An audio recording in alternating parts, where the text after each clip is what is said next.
Live. Welcome, everybody. It's nice to have you all here again. We've been doing a lot of these sessions with our partners, talking about solutions and very much in detail on the solution certifications that we've been doing. We have plants in the background here because today we're going to be really focusing on indoor air quality. We have an incredible solution that is joining us, inBiot.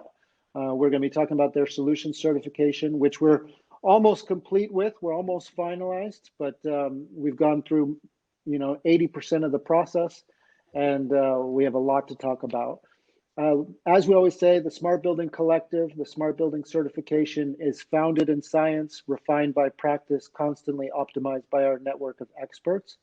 And inBiot is now part of that ecosystem. So we have an incredible team there, as do all of you, to get in touch with, work with, and learn about indoor air quality. And then, of course, they have an incredible solution to help you along your journey. So I'm going to be joined today by John. He works on the international sales and expansion and the business development team of inBiot. And he can really dive deep with us into the solution itself, but more so the value it brings to your organization when thinking about indoor air quality. To give you a bit of a refresher of our SBC framework, it's comprised of a number of different modules. We look at building usage. How is the utilization of the asset? We look at building performance, which looks at energy consumption, water consumption. How is the asset performing against its promises? We have a module on building environment, which we're going to speak a lot about today with indoor air quality. But that's everything that's in the indoor environment that contributes to health and well-being. Safety and security is both physical and digital, making sure that people are safe in the asset, but also that data is safe. As we digitize buildings more and more, that safety and security becomes even more important from a cybersecurity perspective, from a data perspective. User behavior and collaboration is how can people find each other, interact with each other, but also interact with the building. And then finally, integrative design and connectivity is where it all comes together. Without connectivity, all of smart building falls over. Connectivity is critically important, not only for the smart building infrastructure, but for people to be able to do their work in the 21st century. And integrative design is really an interesting topic right now because it's looking at how can we, with the least amount of technology, maximize all of these different areas. We need to get away from siloed thinking. We need to get away from siloed approach towards all of these value drivers. And we really need to look at how to do this smart. So we launched, I think it was now about a year and a half ago, the Smart Building Solution Certification. And this is really for buildings to find solutions that are vetted by us and that have gone through the solution certification to fill those gaps, to make sure that they're maximizing opportunities. So solution certification allows buildings allows us to really get a handle on what the company does. We don't just certify the technology or the solution. We certify the company as a whole. So how big is it? What's the reach? How many projects are they doing? These kinds of things. And then that helps buildings kind of cut through the clutter, I would say, have an easier way of navigating solutions that make sense for them, and not have to have so many individual discussions, vet them before going forward. And we also, the Smart Building Collective is made up of a lot of different solutions doing a lot of different things.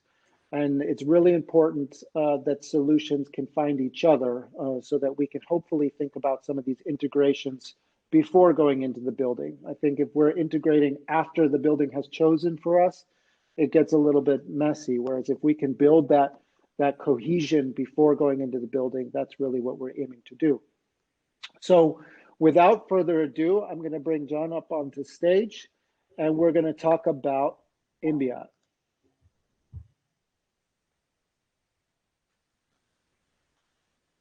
There you Hi, are. hi, Nicholas. Glad to be here. How you doing? I'm good. How are you? I'm doing well. Very excited to be here and to be a part of the Smart Building Collective as well.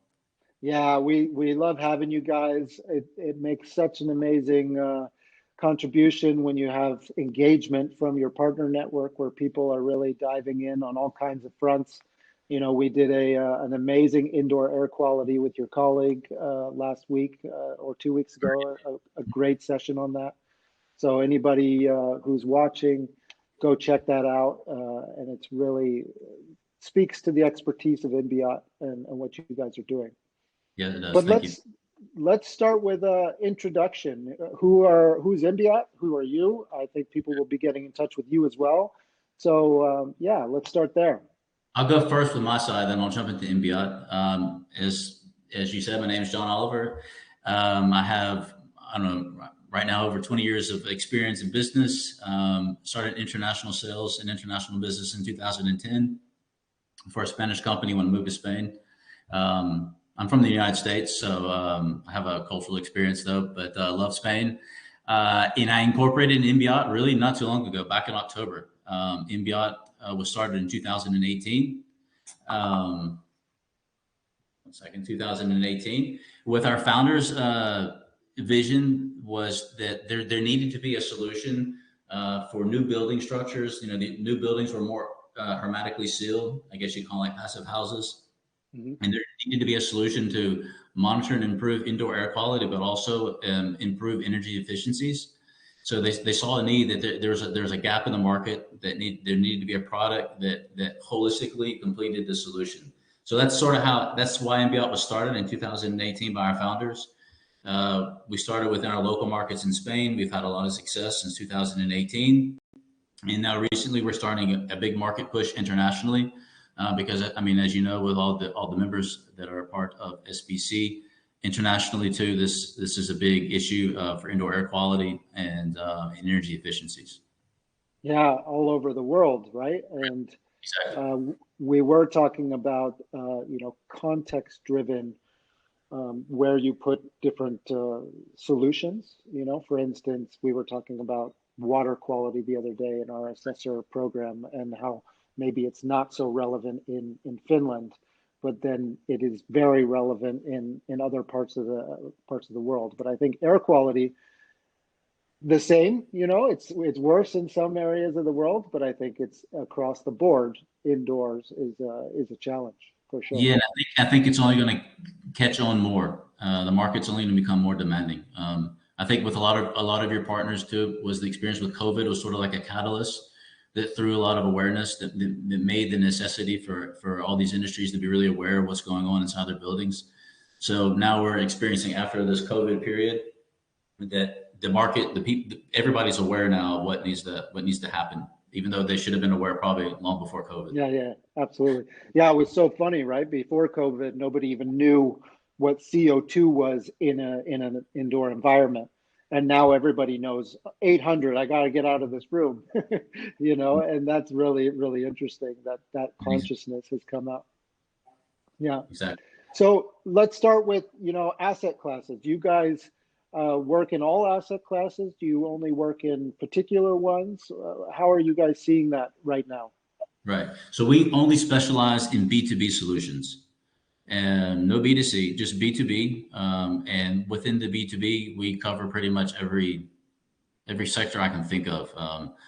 Hotel, property management, even transportation in some sense. We even have solutions in metro stations too as well in Spain.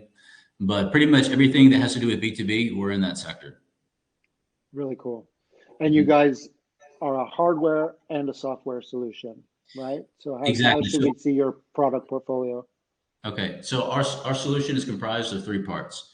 So we have the hardware part, which houses all of our state-of-the-art sensors. And then we have our software side too as well. And then we have our tasks or our technical assistance service too as well. So when you go with inBiot, you're getting all three of these pillars coming together, not just getting the hardware device. Having said that, though, too, we don't want to be ever like a bottleneck in the system because if you're measuring air quality and you have to get the data out of the hardware device to see what's going on.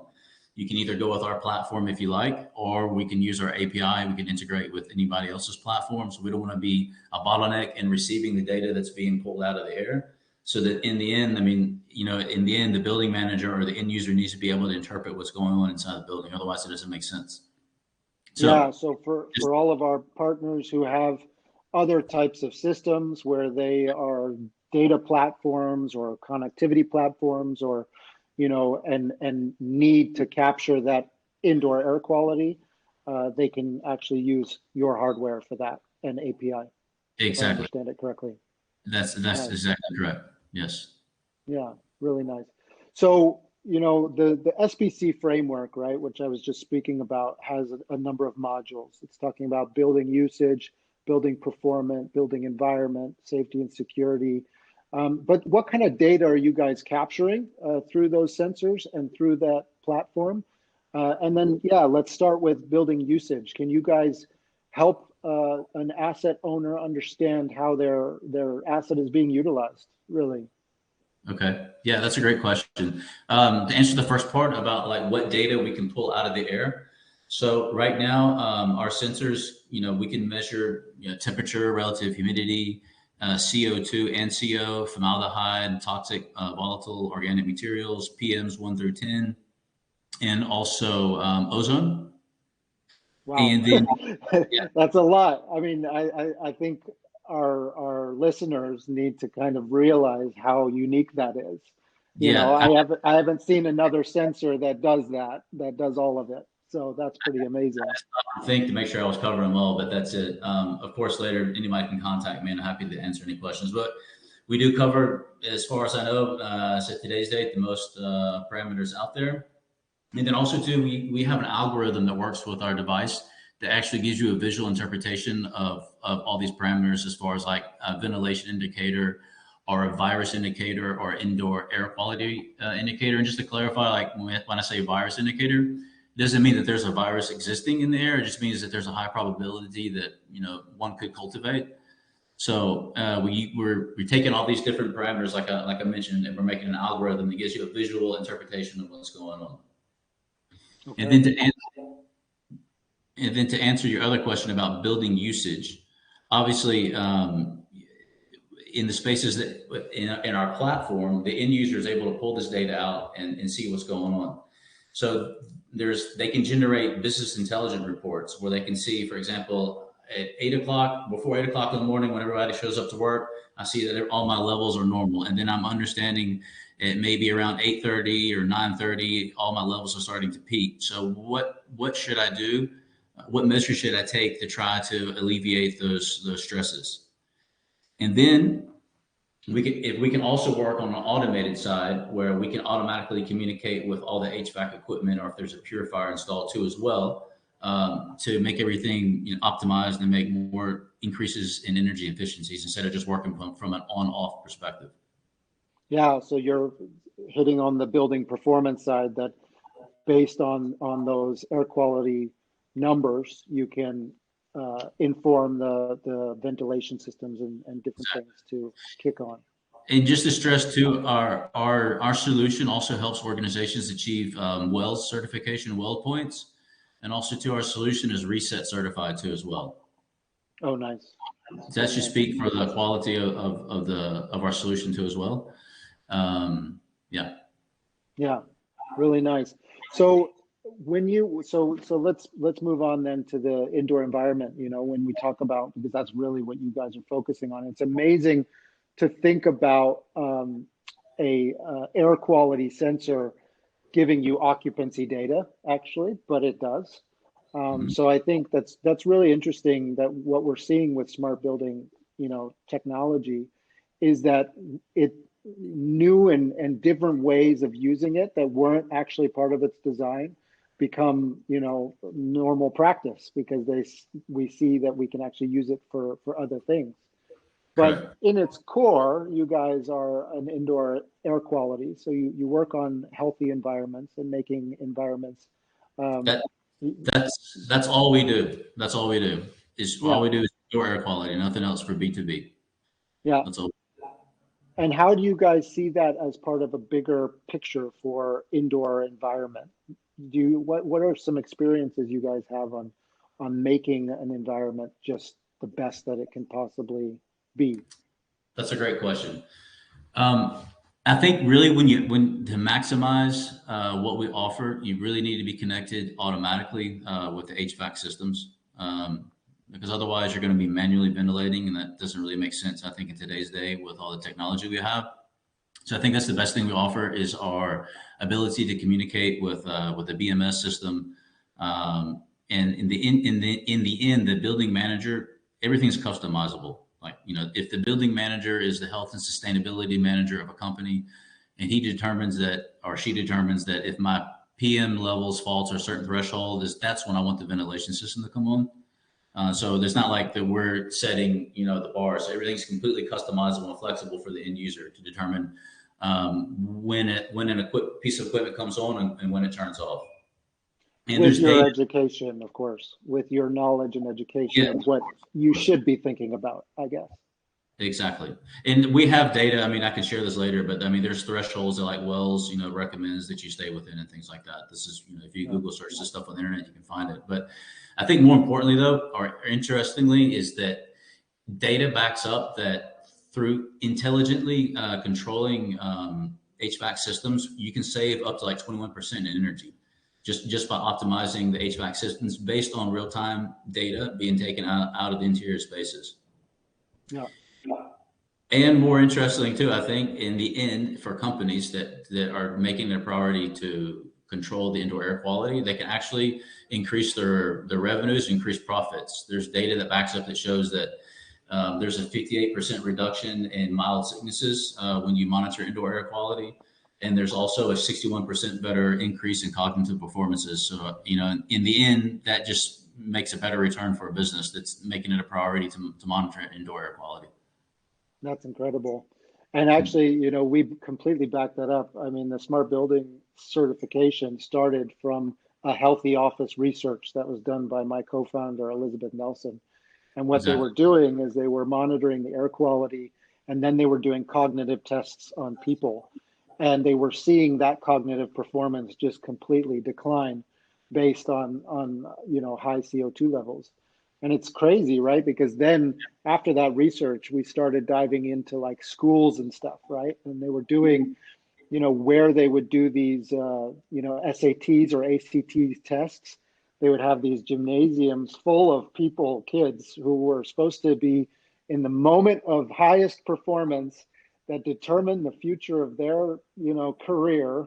And the CO2 levels would be at like 3,000, and it's like, how can we expect these people to cognitively perform at that? And I just think that awareness is now there, right? So now it's just, we need to do it. We don't need to debate it anymore. I think exactly. It makes complete sense. And unfortunately, it goes back to the whole COVID thing. Before we should have been more aware about it, but now everybody realizes it's an issue. And just this, I think it's an important to bring up too, is it's not only important to monitor and optimize HVAC systems when indoor air quality is poor, but you also need to do it when indoor air quality is optimal, is also good. That's really when you optimize your efficiencies. You're doing both from both sides. When the indoor air quality is great, and then also when indoor air quality is not great.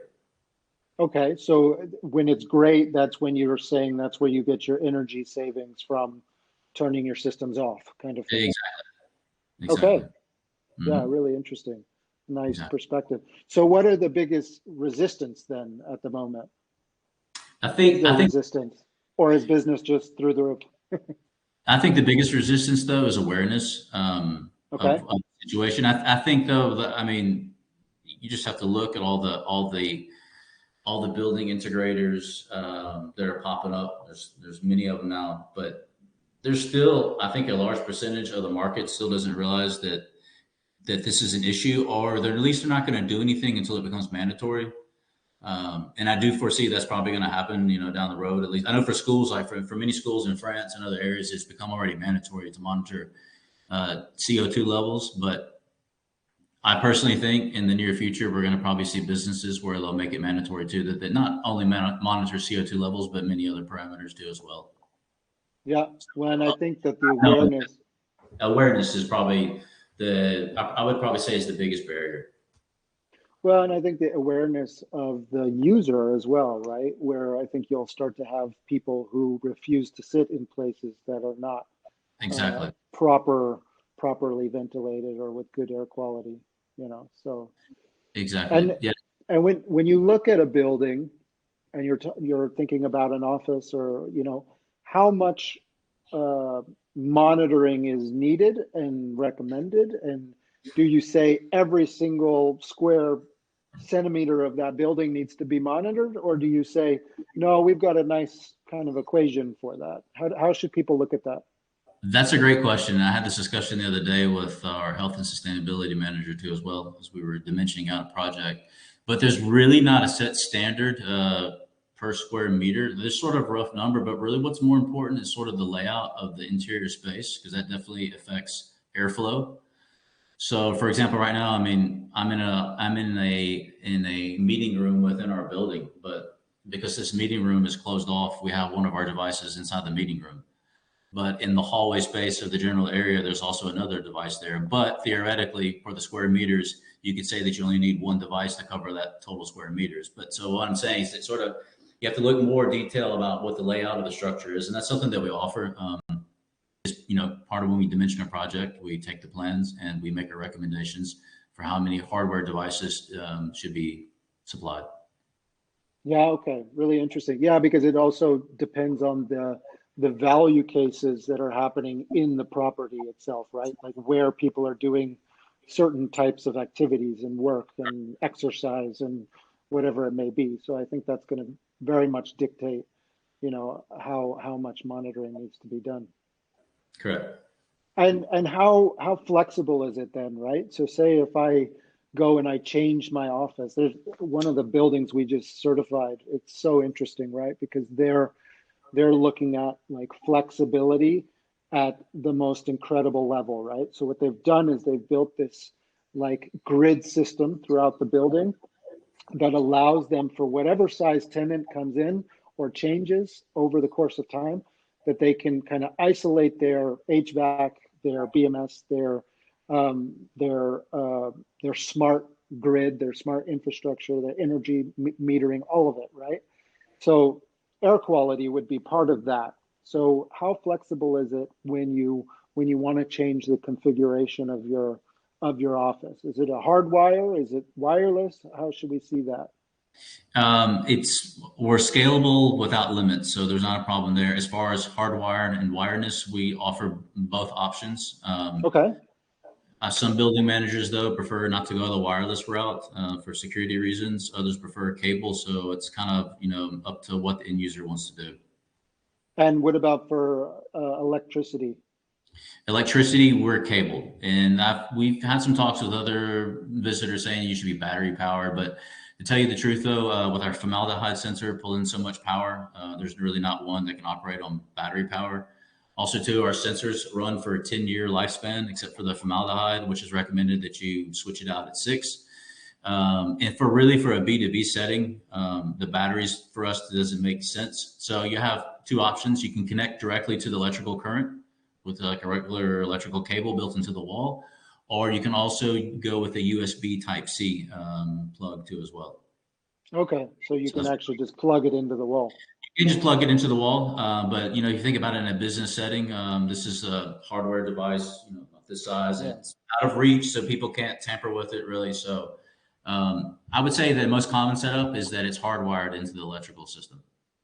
Yeah, and I think that's an active debate going on right now, right, about wireless or hardwired. And I think it was, 2, 3 years ago, the wireless, battery powered sensor was seen as low barrier, cost effective, easy to do, and but now what we're seeing is that the maturity of smart, that your air Exactly. quality sensor is no longer just a nice to have experiment where I'm just kind of looking at the data. It becomes kind of fundamentally and core to core business process in those buildings, and then I think the reliability is critically important. That was our thinking behind it. Also, too, I mean, if we're gonna get into more details about You said the maturity and sustainability. I mean, batteries too, it's not a clean process to make. Yeah. And if you have a big building structure that has, I don't know, 200, 300 hardware devices, well, that's a lot of batteries. Adding up. And then also, before we jump off the ship with connectivity, as far as communication goes, so we have all this data that we're sending out somewhere. How do you get this data? We're the only ones that offer the end user 3 options. You can either go with Wi-Fi, GSM, or LoRaWAN. We offer that option to our clients. And we communicate with HVAC systems through Modbus, RTU, or TCP. And there is also an option where we can have some talks with some platform integrators that have a BMS that's completely LoRaWAN, and we can also communicate with the BMS through the LoRa signal too as well. So there's really not many limitations from our side. I think one of our greatest advantages, probably like to summarize this at the end though, is our size of our team. 100% of all our R&D and production is in our headquarters here in the north of Spain in Navarra. So that makes us able to adapt really quickly to our clients' needs and also stay ahead of the technology, but also make us to the owners of that technology. We're not dependent on something being done overseas to make changes. Wow. That was quite the pitch. I think that was, it sells itself right there. But it's interesting because our next module, or what we want to talk about, is safety and security, right? So how do you guys secure that data? What are your kind of protocols? What are the things that you do to make it, a secure network and these types of things? Right. So we use I think it's pretty standard, but MQTT, Internet of Things protocol. That's a standard. I think though in the end though, if somebody really wants to hack into a system, they're probably going to get in one way or the other. But that's the wireless version. That's what we go with, is with the MQTT. That's our security protocol. Yeah, and I think what we see is that in smart buildings, not all data is created equal, right? That's true too. Like if you have personal user data from a user app or whatever that tracks people and it can identify those people and these types of things, that's a heck of a lot more sensitive than air quality metrics. Then formaldehyde data at 10 o'clock in the morning. I agree with you. Yeah, exactly. So, I think that network setup is really important when you think about your cybersecurity. Definitely. Okay. And our API is JSON standard too as well. So that's pretty standard though. Yeah, really nice. And so what are some kind of case studies or things we should think about? So user behavior and collaboration is a module that we also have, which is how can people interact best with the building and interact best with each other? What are some of the kind of the ways that you guys advise it to be used? If a user is trying to get the most out of a building and there is good air quality metrics going on, how do you guys see that interaction with people? Well, we always think it's best that when a client of ours or business is going to monitor indoor air quality, but they also share that data with the end user. Let them be aware about what's going on. And so through our platform, we have a pretty robust a platform that allows the user of the space to see the data that's going on. We can either present this through share screens in a public area. We can generate QR codes too as well, where you don't even need an app. You just scan it with your smartphone and you can see real-time data, what's going on in the interior space. So I think it's to emphasize the importance is if you're going to monitor the airspace, you should be sharing that information with the end user. And that will make them too as well feel more confident about being in the space. Absolutely. So in a meeting room, seeing that it goes from green to orange to red, and then that your space is no longer where you should be. You touched on a good point, and I think too it should go case by case. For example, we do have another one of our clients is a manager of several malls throughout Spain. And in his situation, he cares about the indoor air quality, and he's really emphasizing optimization of HVAC systems. But he also doesn't want to create a pandemic if like the device turns yellow or red, so we either use like a traffic light algorithm where green always means good, yellow means that something needs to be done, and red means something really needs to be done. But in the end, we give all the customization to the end user. In his case, he doesn't want to use the traffic light algorithm. He just wants to Yeah. know from the building management side that the ventilation system should be coming on and needs to come on right now. So I just want to He doesn't emphasize. want people running for the doors. Yeah. Yeah, so I just emphasize that everything's customizable to what the manager of the property needs to do with the device and with their information. So how would a project go? What's the process that a customer would go through with you all? Great. So, generally, we usually have I think in a B2B setting, I think they're built on relationships. Nothing's a quick process to B2B. So generally, we have a general introduction meeting. We talk about, what we do, a better understanding of what the client needs, our needs, and then typically we'll get a set of plans in if they want to go forward. We'll dimension out the project with our recommendations of hardware devices and software in the cloud system as well. And then from there, that's pretty much it. And then installation is usually done on the end user side. They'll find like an integrator or somebody who can install the devices. But it's not that complicated. It's just it's either hardwired in to the electrical system or you're plugged in with a USB Type-C plug. Nice. Yeah, and I think that's really helpful for people to understand what they're getting into, when they're getting in touch with you, like how the process looks and how it goes. I think that really helps kind of sketch it for them. Yeah, it's pretty streamlined. Yeah. No bottlenecks. So let's talk a little bit about the geography, where you guys are active right now. We know that one of the reasons that you guys joined the Smart Building Collective was your expansion plans and moving beyond where you are now. Can you say something about that and what you're experiencing and how people who are joining can help? Sure. Yeah, that's a great question, Nicholas. So as I mentioned before in the beginning, we started in 2018.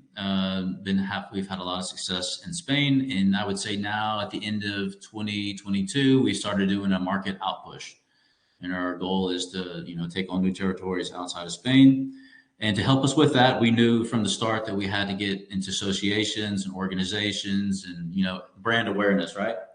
So we did a pretty extensive investigation on different associations, and we came across you guys. We liked your partner network that you have, and we've been, pretty happy with the results so far, all the networking we've made and the connections.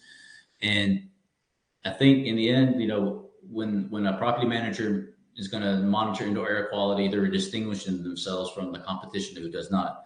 Just the same as if a property manager comes to SBC and wants to get their building certified, they're distinguishing themselves from another business that does not, which then comes back and just brings in more security to the end user, makes them feel more confident about being in the space. And I think in the end too, also increasing the value of the property. Yeah, really nice. So right now, if I can just give a little pitch, we are currently looking for partners internationally.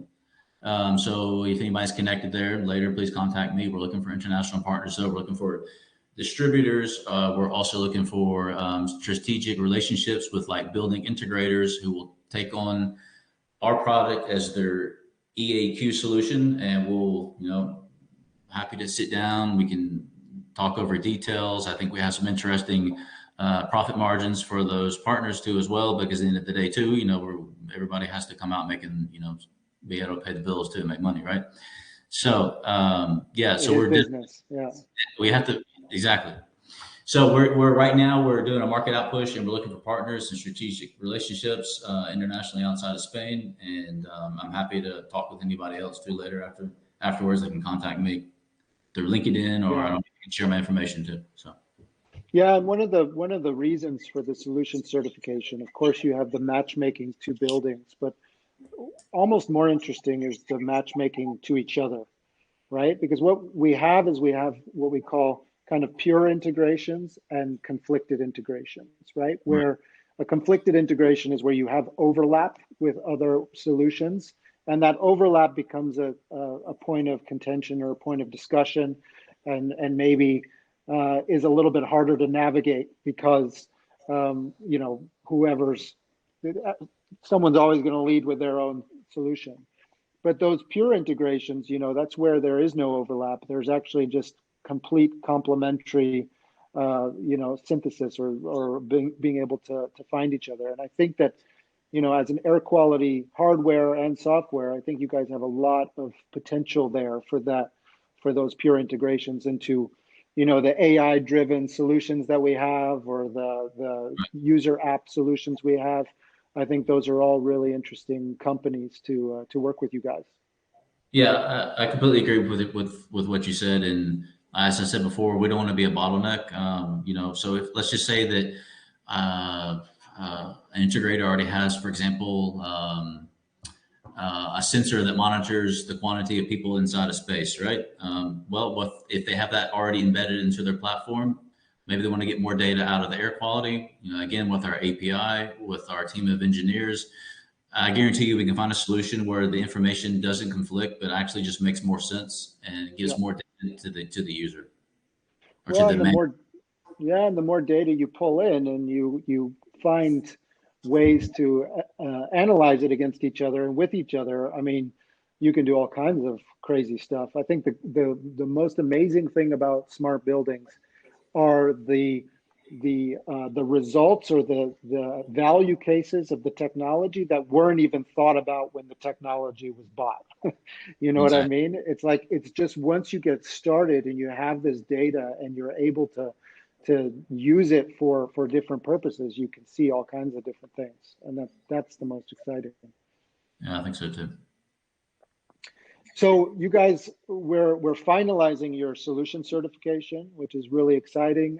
Everybody will be sharing their solution certification out, which kind of explains exactly what their solution does and what it doesn't do. And you guys went through the process of you know, working on the assessment and these types of things. Can you say something about that process for people who are thinking about it, considering it, and yeah, I think the more solutions we get certified, the more we can help each other for sure. Yeah, I will say that the process was useful, but it's a very long, lengthy process, but good though. Like it was, I don't have an engineering background, so, and I was the one that was filling out the solution certification, but I had to sit down with our head of product, our head engineer, and it really did help us actually like validate, you know, exactly what we're doing. Can we improve, and maybe in some areas too as well. Like I said, it's a very lengthy questionnaire that really leaves nothing unanswered. So take your time and do it. But I would say, you know, it's definitely worth the time. I think you'll find more value in what you're doing by completing it. And yeah, go forward with an open mind with it, because I do think it was a good experience for us at least. I love that that view on it as well, because I think, you know, some of the companies that have gone through the solution certification, they've done it just like you all have, where they do it as a team and they go through it, and it really helps them in their thoughts on innovation and what's Exactly. the next thing, where are we going, what are we trying to do, and seeing what kind of opportunities emerge from just seeing the SBC framework in its entirety, and then having discussions with us, you know, about what we're seeing in the market and what we're seeing with smart buildings, and kind of yeah, just seeing how the solution can improve or Yeah. deliver what it's supposed to deliver. So I look forward to finalizing it with you all and working through it. I think it's exciting times. There was nothing but positive for us, so it was worth it. Nice to hear, man. Nice to hear. So yeah, I think that's, you know, a pretty clear view on inBiot, what you guys are all about. Do you have anything to add? Do you have anything? What would be a piece of advice to a building owner or other solutions that are thinking about it? What is, yeah. Well, obviously, we need to be monitoring indoor air quality, and we need to be optimizing energy costs. That's clear. And then who should you go with? Because there are a lot of options out there. There's a few options out there for indoor air quality, but I will say though that we are the best solution I think out there as far as technology goes. I know we're the only ones that cover all those parameters that I mentioned earlier. We're the ones that cover all the communication options, and connectivity options. But also too, because like I said, we're a team of 16 people. I think it's also interesting, and 6 of us are from different countries. So we have a really nice international atmosphere here in the office. And if anyone was to say that indoor air quality technology is static, trust me, there's a long way to go. We have some really exciting things on the table. Maybe I shouldn't mention it, but we'll say that we're experimenting with AI. So that's coming soon. So there's a lot of innovation ahead, and because of our size and because everything's done in-house, we are the vanguards of EAQ, and will continue to be. So we take a very personalized approach to reach a solution for our customers, and I think that's our greatest advantage. And I'm glad you brought up the team, because I think in our experience with inBiot, say something about that expertise that's there, because I think it's one thing to buy a solution and plug it in and get going, but I think there's something there as well about having people behind that solution that can help you understand this stuff, because this stuff is not everybody's wheelhouse. It's not something that people think about on a daily basis. So how do I think about it and how do I navigate it, I think is a really important piece to this puzzle. Right. Yeah, our team is we're definitely passionate about indoor air quality. Our founders come from technical architecture background, PhD in engineering. Another one has a master's in engineering. Out of the 16 people on our team, I want to say 5 of us do not hold engineering degrees. So that just shows how heavily we are in engineering. We're kind of like an office of nerds. We're always tinkering, experimenting. We have like I said, we're developing new technologies that'll be coming out, I think within the end of this year. But that's all we do is just indoor air quality. We're passionate about that, and energy efficiency, and increase it. Right. And let's end with so Maria was telling us about your guys' office, your case study. Tell that story a little bit and tell us what the result has been and how it feels. Yeah, our office is really is a showroom, a display room for our clients. When we have visitors come, we have, besides all hardware devices scattered throughout, we have our display screens on all the time, so users can see what's going on. We have pieces of the ceiling not intact, so they can actually see how our hardware device is connected to. We have two different ventilation systems, continuously recycling air, so we can explain how the connections work and how the devices are communicating with the other HVAC equipment. So in the end, our office space is like a test lab, is a testimony of what we do. Mm-hmm. And our culture here is, it's a good environment. Everybody's happy to come to work. Coming to work, you can have flexibility to work at home or at the office, but everybody prefers to come to the office. I think that also is a testimony of we're doing something right too as well. And how's the air quality? Air quality is good. Everything's still green here in the office. So. Wow. In a meeting room where you're talking a lot. So that's amazing. Yeah, exactly. Thank you so much for your time. I think this was really, really useful for people to get a better feel for inBiot and what you guys are doing. And we encourage everybody to reach out to John. He would be more than happy to talk to you about this stuff. Please and if you're in the area, go check out their test lab and what it's all about. And we would encourage you to get in touch. Exactly. All right. Thank you, Nicholas. Thanks, John. Talk to you soon. All right, take care. Bye-bye. Bye-bye. Bye-bye.